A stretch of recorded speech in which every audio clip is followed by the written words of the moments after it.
Hi, and welcome to Unit 6.5 Kinetics Video Part 1. In Video 6.5, we're going to resume talking about quantifying reaction rates.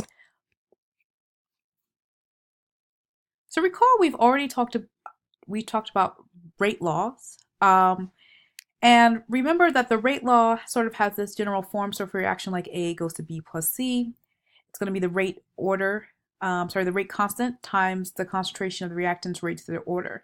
And since there's only one reactant here, it'll be concentration of A. And the order 2 must be determined experimentally. Now, this rate, which you may not remember, is actually equal to the derivative of the concentration of A versus time plot. So it's a negative. Since A is a reactant, we'll use negative derivative. So therefore, this rate law is also known as the differential rate law because it equals that derivative. Now, rate laws or differential rate laws are important because they show the relationship between rate and concentration. So, for example, if you wanted to know what happens to the rate of the reaction when you double the concentration of A, you would use the differential rate law because all you need to do is just plug in twice the value here, and that will tell you what happens to rate. If, for example, we tripled the concentration of A, we would get 3 squared, which means the rate will be 9 times as fast. Now, what about when you want to know the relationship between the concentration of A and time? Not the rate. Like you want to know, hey, what's the concentration of A after this amount of time elapsed? We can't use the differential rate law in that case because, as you can see, it does not include time. It just includes rate and concentrations. So we would need to use another type of rate law, and that's known as the integrated rate law.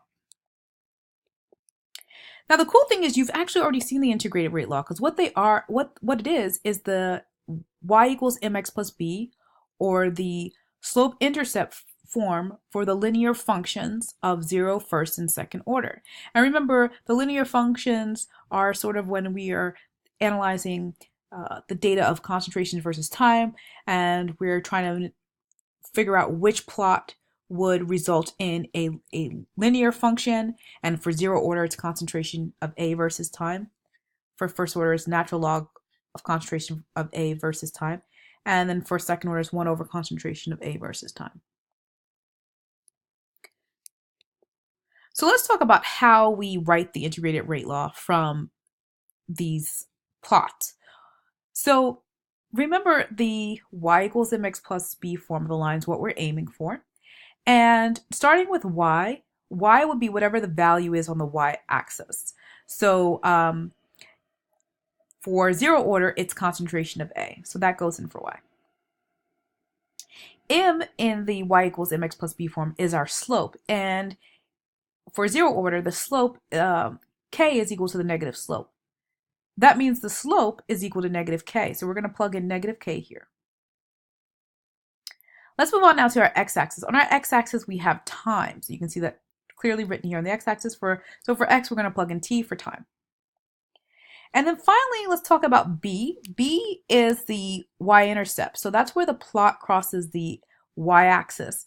And the y-intercept will always correspond to the point where the x-coordinate is equal to 0, because that's where the plot will cross the y-axis. So in that case, for us, that would be where where time is equal to 0. So that will be our initial amount of reactant A. And so for that, what we use is this symbol here where it represents concentration of A at time 0, which is also known as just our initial amount. And so for B, we would plug that in since that corresponds to the y-intercept. All right, so you've seen how we do it for 0 order. Let's see if you guys can do this same sort of thing for first and second order. So remember, we are looking for the y equals mx plus b form of these two functions. So go ahead and pause the video now, and when you press play again, the answer will be revealed.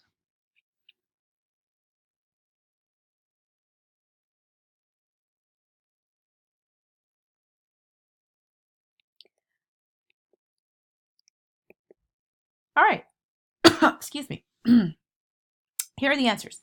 So for the first order, you notice on the y-axis, we have natural log of a, so that goes in for y. And the slope is, negative slope is equal to k, so the slope here will be negative k. X will always be time. And here, b would be the natural log at the initial concentration of a, or concentration of a at time 0. For the second order, we'll do the similar thing, except for y is 1 over concentration of a. The slope here for second order is equal to k, so all we do is plug in k here. No need to put a negative there. X is time, of course, and then the y-intercept is 1 over the initial concentration of a. All right, so here's a quick summary. What we have here are the integrated rate laws for zero, first, and second order. And remember, these are useful for identifying the relationship between concentration and time. As you can clearly see, you have concentrations and you have time variables in here. All right, that's it for this video. We're going to move on now to part 2, where we apply some of this knowledge.